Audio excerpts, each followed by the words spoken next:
Hi, everybody. I'm Debbie Belaus with Feel Good Qigong, and I want to talk to you today about a bag of oranges. So why do I have this? I want to talk about fascia today. So fascia is one of those systems. They're actually calling it a system unto itself. There's been a lot of study about what fascia does for what it is and how important it is to understand what it is and what we could do to keep our fascia very healthy. So I'm going to start with the bag because this kind of symbolizes what fascia is. You'll notice that this bag is very weavy looking and it's containing the oranges. So the oranges represent our body, our organs, everything, everything that, so the fascia holds us together, basically. The fascia holds our body together. It's unlike skin. Skin is kind of like the case, a sausage casing, it covers our whole body. It protects our body. But the fascia is collagen that acts as connective tissue that's not only just on the outside layer of our body, the skin, but it's in everything. It holds our organs together. It holds our bones together. It holds our connective tissue together. It holds everything together. And without this fascia, the body would just be this orange, just in a bowl. So, and a good also way to look at what, I don't know if you can see it, but when you open up an orange, it looks, you can see the fibers. That's kind of what the fascia looks like. And when it gets dry, it comes off. It will get brittle and dry if we don't take care of ourselves. And a lot of this is about the aging. So this could be like the skin of your body, and then inside would be all the fascia material that's inside, particularly like this orange would be in your body and throughout your body. So the one thing I have learned over and over again in my reading and my studying and my practice is that as we age, we get dry because we're not moving as much as we did when we were younger. And I've talked about certain types of movement. Certain types of movement, if we do too much of it, it could be inflammatory. So we also have to be careful when we say movement and exercise that we do the right movement and the right exercises that restore what we have and repairs what we have damaged. Now, the fascia also holds a lot of fluid. So if we're not hydrated enough, it's going to get brittle like that orange I just showed you, and those fibers will break. We will have pain from that. It will impede our flexibility. So the importance of understanding what fascia is, I think will help us to understand why we need to be moving and why every day we need to do some sort of practice that gets that hydration system working. It's not just how much water, your fluids you're drinking, because people tell you, oh, drink a certain amount of fluid every day. But if you're not moving, it's actually will do more harm than good because you're going to build up with fluid and you're not moving it. And where does water go? It goes down. Water naturally always will find its lowest place. So in your body, it will find its lowest place if you're not moving it. And where's that going to go? It's going to go in your legs. And then we have a very unstable body when we have too much fluid in the lower extremities of the body.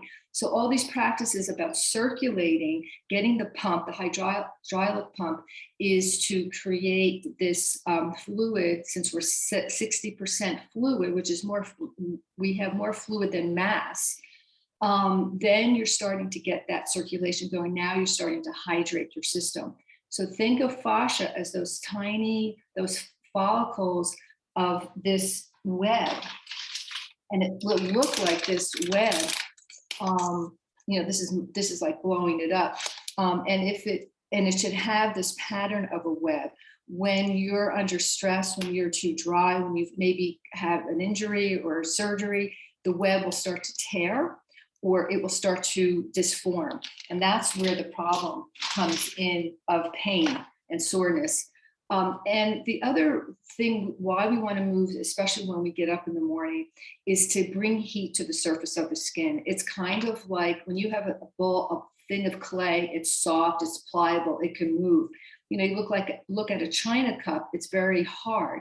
If you drop it, it breaks. Same thing with your body. If your body's cold, and you can pull something very easily. If you warm it up, if you get that heat to the surface of the skin, it becomes more pliable. You get the juices going, you get the circulation going, And then you're also getting stimulation, because though that circulation is also the fascia acts as a fibric optic system. It transports all these different messages to the body. So they're also, and I've known about this for a long time because I was a massage therapist for a very long time. And there was this type of massage called Rolfing. It's a very, very deep tissue massage. And what they were getting at was the fascia. They were breaking up the adhesions. They're saying that trauma will lodge in our system. And this is not only medically studied, they talk about this a lot with energy work. The whole idea of the trauma just clogging up the system, the emotionality that's highly charged, clogging up the system is inflammatory. So again, you're going to have inflammation, you're going to have dryness. That's a recipe for a lot of discomfort. So when we're working today, I'll be mentioning, okay, this is good for your fascia. All of this stuff is good for your fascia because it brings fluid to the system. It heats it up. It also helps transport fluids. It helps with your nervous system. I mean, the list goes on and on. It delivers nutrients to your cells. It holds also onto trauma and toxins and emotions. That's why we always want to kind of keep clearing ourselves, clear out the emotionality, clear out the trauma, clear out the stress, have a clear system, and then move it. Get the hydraulic systems moving, getting the fluids moving. The other benefits to it is a couple of things that I just wanted to go over. It disrupts communication signals and limits blood flow. These are things that it could do. It traps toxins in the body. So again, that deep tissue massage I was talking about also helps to move toxins out of the body. That's why, again, another reason why we circulate, because we want to release the toxins. We want to get our lymph nodes working to release the toxins. It helps with elasticity of your muscles, of your bones. So, we just don't want to stretch. We never want to stretch unless we've warmed up the system and we've circulated the system, especially at this age. Sure, you can do that when you're 30, just go out for a quick run, not warm up. This age, no. We're going to do a lot of damage if we do not warm up the system, get it moving, get the juices flowing, get the energy flowing.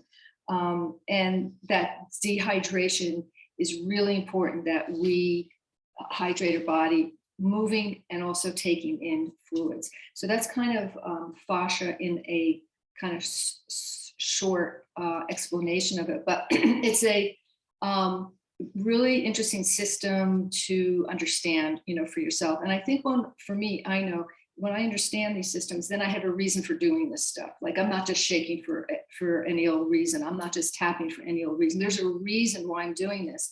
What I love about the practice is it combines, it's a multi-dimensional practice. It also physically helps the body to be healthy. It also helps our emotionality body. We have these different bodies to ourselves. We're not just this meat suit living in this meat suit. There's these layers of ourselves. So the fascia is a layer. It's a very deep layer that's in every single part of our system. So that's that. And